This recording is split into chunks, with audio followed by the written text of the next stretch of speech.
English Shorthand Dictation. Ready, start. It is very careful about preserving that reputation.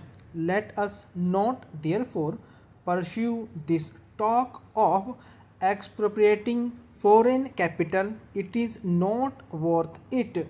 We are not such a poor country as to go about indulging in tactics which will lose us the goodwill and the credit of the world, and which will perhaps leave a feeling of wrongdoing in our minds and hearts. Even inside our own country, we cannot think of schemes and policies in isolation. We deal, for example, with the Jamindar system and other schemes relating to land, what are referred to as schemes of social engineering, cannot often be dealt with in the normal way of acquisition of land or property. We cannot acquire the whole land at once. We have to go about it gradually. We have to find out about our capacity to pay, and then the payment can be graded. That is when we acquire the property, as we did in the case of Jamindars. The relatively poor Jamindar gets full compensation 100%. Another person may get about 80%, the third 70%, and the fourth 60%. There is no trouble there. But let us look at the industrial and business ventures. We are acquiring the Imperial Bank. So far as I know, we are paying pretty full compensation in whatever form it may be. By not doing so, we may save a little money here and there, but it will injure us.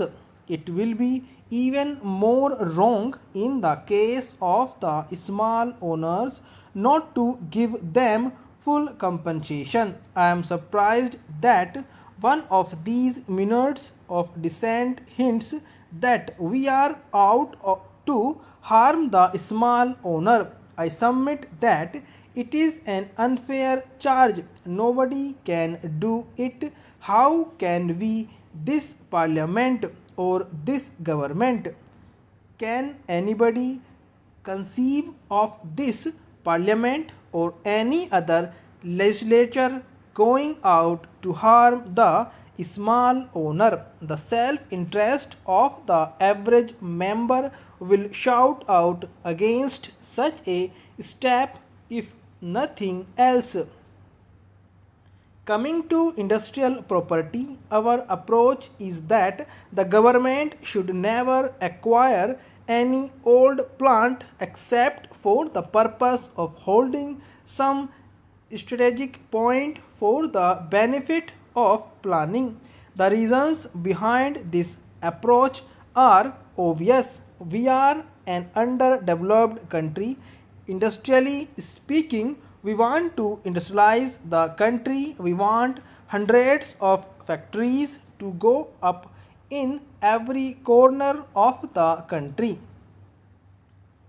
We are not going to acquire anything unless it comes in the way of our planning. The idea which is sometimes put forward by some honorable members opposite, that a kind of general scheme of nationalization would bring about great equalization, is incorrect. Drastic equalization in that way simply means equalization of the lowest stage of poverty. That is not good enough.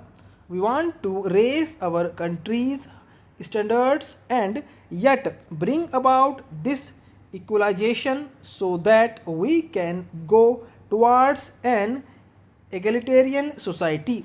The whole idea of nationalization does not come into the picture at all accept that when planning requires that some strategic point which comes in its way should be taken possession of, the state should control it. Otherwise, the state should go ahead and build up new state plants. The public sector becomes bigger and more important and productive, letting the private sector advance simultaneously. If the public sector is eating into the private sector, there is no total advance, even though there might be some advantage from the social point of view. We shall only be losing our resources by shifting a factory from the private to the public sector. The House will forgive me if I often talk about atomic energy. I do that because I wish people to realize how the whole basis of our future industrial living pattern may be affected. I have no doubt that just as we were affected by the advent of steam and electric power, the advent of atomic power in the next 10, 15 or 20 years will make a vast difference to the running of all our factories. This is another reason why we should not go about wasting national resources in mere acquisition of property when we can build other plants which are more modern.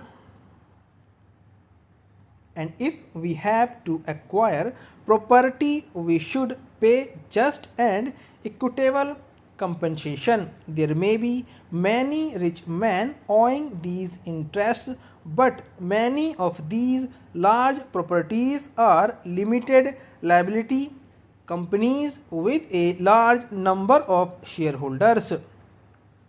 We do not wish to deprive them. I therefore say again that all this apprehension is completely misplaced. It ignores not only existing conditions in India but the probable future line of advance.